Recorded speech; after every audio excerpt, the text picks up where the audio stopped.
গরম এতটাই পড়েছে যে শেষ পর্যন্ত হাওয়া মহলে যেতে হলো হাওয়া খেতে। ফাইনালি রাজস্থানের হাওয়া মহলে গেলাম, যেটা কিনা 50 ফিট উঁচু, কোনো ফাউন্ডেশন নেই এই বিল্ডিংটায়। এটা হানিকম স্ট্রাকচারে, আর তার জন্য প্রপার ভেন্টিলেশন হয়, আর হাওয়া তো তুমুল। কিন্তু হাওয়া মহল তো এখনো কয়েক কিলোমিটার বাকি, কিন্তু গাড়ি যেই না সিটিতে এন্টার করলো, চারদিকটা যেন একটা ফিল্ম সিটি, মানে দেখার মতো। প্রত্যেকটা দোকান সে আলাদাই সুন্দর, একই রকম মহলের প্যাটার্নে তৈরি পুরো সিটিটা। এটাকেই হয়তো পিঙ্ক সিটি বলে, না দেখলেই সত্যিই নিজের চোখে বিশ্বাস করতে পারতাম না।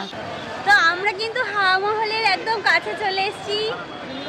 পুরো সিটিটাই একদম ঝাঁ চকচকে, যেন একটা ফিল্ম সিটি। প্রপার প্ল্যানিং নিয়ে তৈরি হয়েছে। আমরা যেগুলোকে মহল ভাবছিলাম, ওগুলো আসলে একটা র্যান্ডম শপ ভাবা যায়। মানে সত্যিই পিঙ্ক সিটি দেখার মতো। পুরো ব্লগ আসছে খুব তাড়াতাড়ি, তো সাথে থাকবেন। আর এই দেখুন, এই যে সামনে 50 ফুট উঁচু স্ট্রাকচার, আর এটাই হলো হাওয়া মহলের ভেতরে উঠেছিলাম, আরও অনেক মজা করেছিলাম। সব থেকে বড় চমক, হাওয়া মহলের ওপর থেকে সেই দারুণ সুন্দর আরাবল্লী রেঞ্জের ভিউ। তো সবটাই আসছে লং ব্লগে। সঙ্গে থাকতে অবশ্যই চ্যানেলকে সাবস্ক্রাইব করে পাশে থাকবেন। Thanks for watching.